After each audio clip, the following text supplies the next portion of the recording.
Everyone, কেমন আছো? আশা করি সবাই খুব ভালো আছো। আমিও খুব ভালো আছি। দেখছো দীঘার ব্লগ, এটাই লাস্ট পার্ট 7।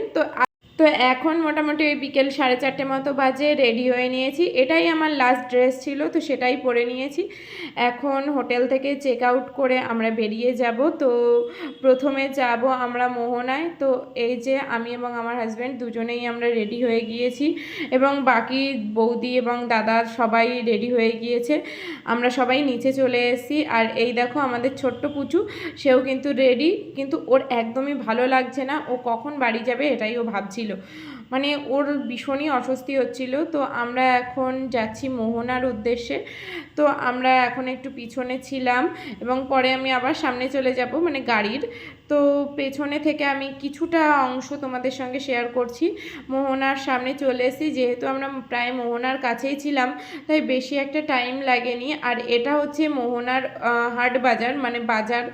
তো এখানে প্রচণ্ড পরিমাণে মাছের গন্ধ। তোমরা আমার মুখের রিয়াকশান দেখলেই বুঝতে পারবে যে কতটা পরিমাণে মাছের গন্ধ এখানে রয়েছে। তো চলো এবার মোহনার আমরা মেন জায়গাটায় যাব। তো এখানে তোমরা প্রচুর মাছ পেয়ে যাবে, তবে এখান থেকে মাছ কিনতে গেলে অবশ্যই একটু বার্গেটিং করতে হবে। বার্গেট করলে কিন্তু প্রচুর কম দামে তোমরা মাছ পেয়ে যাবে। আর এখানে প্রচুর রকমের মাছ ছিল, এছাড়াও ছিল শুটকি মাছ, তবে ওগুলো আমরা যেহেতু খাই না তাই অ্যাভয়েড করেছি। আর এখানে বড় বড় ইলিশ মাছগুলো ছিল 1200 টাকার থেকে স্টার্টিং।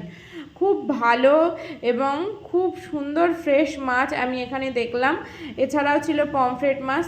আর ওই পাশে যেটা দেখছো ওখানে কিন্তু মাছ বেশিটাই ধরা হয়। তোমাদের সঙ্গে আমি খানিকটা শেয়ার করার চেষ্টা করছি। আর এছাড়াও এখানে কিন্তু প্রচুর শাখা জিনিসপত্র পাওয়া যায়, তবে এগুলো কিন্তু অরিজিনাল শাখা নয়, শাখার গুঁড়ো। সেগুলোকে এরা ছাঁচে ফেলে শাখা বানায়, কারণ একটা অরিজিনাল শাখার প্রচুর দাম হয়, কিন্তু এই শাখাগুলো কিন্তু অতটাও দাম না। তো দেখতেই পাচ্ছ আমি শুটকি মাছগুলো তোমাদের দেখিয়ে নিলাম। আর ম্যাক্সিমাম দোকান বন্ধ ছিল, কারণ এখন মোটামুটি ওই 4:30 পৌনে 5টা বাজে। তার কারণেই সবাই হয়তো খাওয়া দাওয়া করছে, যার কারণে দোকান আপাতত বন্ধ আছে। কিছু কিছু দোকান খোলা আছে, সেগুলোই তোমাদের সঙ্গে শেয়ার করছি। এছাড়াও প্রচুর খেলনার দোকান ছিল, আশেপাশে প্রচুর মাছের দোকান ছিল। বেসিক্যালি এখানে মাছ এবং শাখার জিনিসপত্রের দোকান একটু বেশিই ছিল। তারপর আমরা একেবারে সামনে চলে আসি, আর ভীষণই সুন্দর লাগছিল। আমি মনে করব দীঘার যদি কোনো বেস্ট জায়গা থাকে তো এই মোহনাটাই বেস্ট বলা যায়। খুব শান্ত, নিলিবিলি, ঢেউয়ের আওয়াজগুলো খুব মিষ্টি। আর এখানে দেখো একটা স্টারফিশ তোমাদের সঙ্গে শেয়ার করছি। তো এটা আমার এই জীবনে প্রথম দেখা, আমার বেশ ভালো লাগছিল। কিন্তু স্টারফিশটা না শুধু পালিয়ে পালিয়ে যাচ্ছিলো, তাই যতটুকু পেরেছি তোমাদের সঙ্গে শেয়ার করেছি। আর এগুলো কিন্তু সবই জীবন্ত, দেখতে পাচ্ছ এরা কিন্তু নড়ে নড়ে এদিক থেকে ওদিকে যাচ্ছিল। আর এছাড়াও আমি একটা জ্যান্ত শামুকও পেয়েছিলাম, কিন্তু নিয়ে আসিনি। জ্যান্ত শামুক নাকি নিয়ে আসতে নেই বাড়িতে, যার কারণে আমরা ওটাকে ওখানেই রেখে এসেছি। আর সূর্যটাকে কত সুন্দর লাগছিল দেখো, মানে বিকেলের এই আবহাওয়াটা এতটা সুন্দর। যেহেতু আমাদের হাতে টাইমটা খুবই কম ছিল, তাই এখানে আমরা বেশি একটা টাইম কাটাতে পারিনি, তবে যতটুকু কাটাতে পেরেছি বেশ ভালো লেগেছে। তারপরে আমরা কিছু ভিডিও এখানে বানিয়ে নিচ্ছিলাম।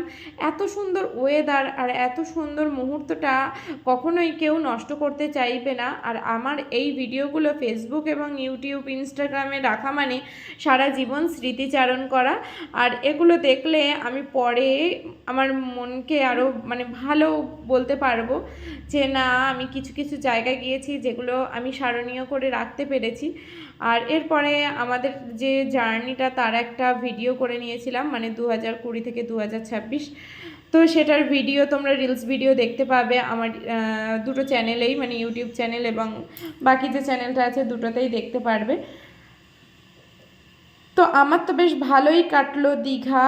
তো দীঘার যারা যারা প্রতিটা ব্লগ দেখতে চাও অবশ্যই তোমরা দেখো, এবং তোমরা ঘুরে এসো ওখান থেকে। খুব ভালো জায়গা, কম বাজেটে তোমরা যেতে পারবে। আমাদের পার হেড প্রায় 3.5-4-এর মধ্যে হয়ে গিয়েছে, যেহেতু আমরা একটা ভালো হোটেলে উঠেছিলাম। এছাড়াও কিন্তু তোমরা এর থেকেও কমে পেয়ে যাবে।